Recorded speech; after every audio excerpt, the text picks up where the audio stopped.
दोस्तों, Pakistani army world की सबसे बड़ी कंपनी है, bigger than our Tata and Reliance group. Pakistan, जिस देश के पास चाय इंपोर्ट करने के भी पैसे नहीं है, जहां लोग गुब्बारों में गैस भर के ले जा रहे हैं, वहां की आर्मी कितनी ज्यादा अमीर है ये जानकर आपके होश उड़ जाएंगे। पाकिस्तान की सबसे बड़ी real estate company Pakistani army own करती है। पाकिस्तान की सबसे बड़ी fertiliser manufacturing company Pakistani army own करती है। पाकिस्तान की सबसे बड़ी पेट्रोलियम कंपनी भी पाकिस्तान की आर्मी ओन करती है। और इन सब से पाकिस्तानी आर्मी का एनुअल रेवेन्यू 26 बिलियन डॉलर्स है, जो कि हमारे रिलायंस और टाटा ग्रुप से भी ज्यादा है और पाकिस्तान की टोटल जीडीपी का 10% है। तो अब सवाल यह है कि एक देश जो इकोनॉमिक क्राइसिस से जूझ रहा है, जहां सिविल वॉर हो सकती है, वहां की आर्मी इतनी ज्यादा अमीर और पावरफुल कैसे है? इसका जवाब भी पाकिस्तान के इतिहास में छुपा हुआ है। पाकिस्तान को फॉर्म हुए 75 साल हो चुके हैं, जिसमें से 32 साल उन्होंने मिलिट्री रूल में बिताए हैं। जनरल आयूब खान, जनरल जियाउल हक, इन्होंने पाकिस्तान को कभी डेमोक्रेसी एक्सपीरियंस करने का मौका ही नहीं दिया। पाकिस्तान में जिस भी पीएम को इलेक्ट किया जाता है, वो कभी अपने 5 साल का टेन्योर पूरा ही नहीं कर पाता।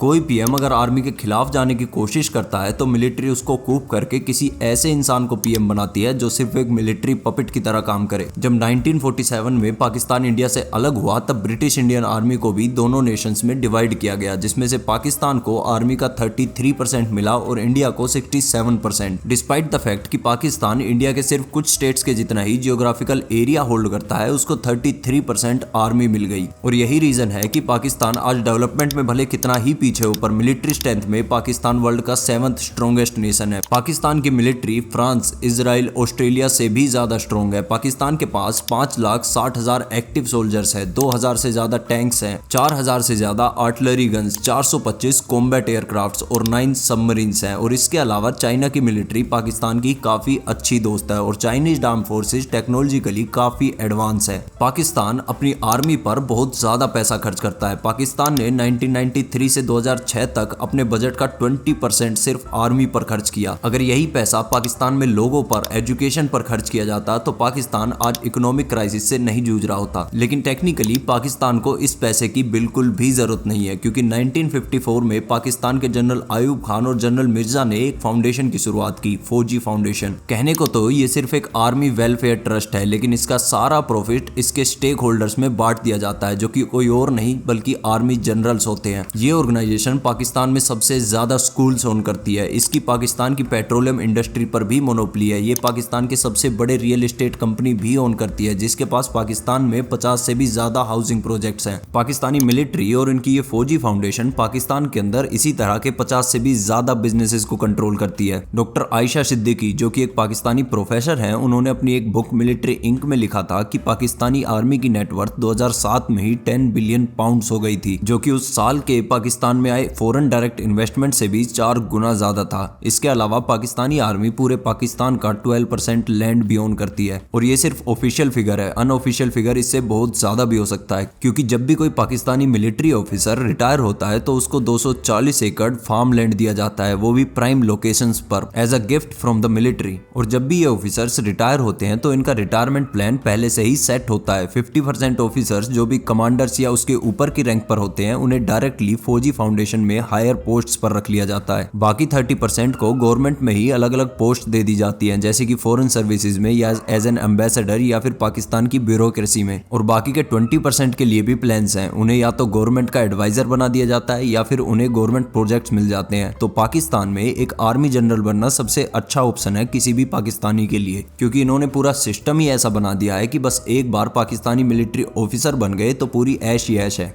और ये सारी चीज ये कहकर करते हैं कि पाकिस्तान के लोग वैसे ही इनकॉम्पिटेंट और बहुत ज्यादा करप्ट हैं, तो इनसे बेहतर तो हम ही हैं। तो जब कोई ऑर्गेनाइजेशन जो देश के लोगों को प्रोटेक्ट करने के लिए बनाई गई थी, वो खुद को देश के लोगों से ऊपर समझने लगे, तो उस देश का फिर कुछ नहीं हो सकता, क्योंकि पाकिस्तानी की आर्मी पाकिस्तान के लीडर्स से ज्यादा स्ट्रॉन्ग है। और इस हेजेमनी को बनाए रखने के लिए पाकिस्तान के लोगों में कंटिन्यूअसली एंटी इंडिया सेंटिमेंट्स बनाए रखे जाते हैं। जैसे ही वहां के लोग एजुकेशन या दूसरी बेसिक नीड्स पर सवाल करते हैं, उन्हें कश्मीर के मुद्दे पे भटका दिया जाता है। लेकिन शायद अब पाकिस्तान के लोग ये बात समझ रहे हैं। पाकिस्तान के इतिहास में पहली बार पाकिस्तान के लोग पाकिस्तानी आर्मी का विरोध कर रहे हैं, क्योंकि पाकिस्तानी आर्मी ने पाकिस्तान के ex prime minister Imran Khan को अरेस्ट कर लिया था, जिनकी पाकिस्तान के अंदर एक काफी बड़ी फॉलोइंग है, जिससे पूरे देश भर में दंगे हुए और पाकिस्तान के आर्मी जनरल्स के घरों पर भी लोगों ने अटैक किया। इमरान खान को अरेस्ट इसलिए किया गया क्योंकि वो पाकिस्तानी आर्मी की सच्चाई लोगों को समझा रहे थे और एक बार पाकिस्तान की आम जनता ये चीज समझ गई, it's game over for Pakistan army.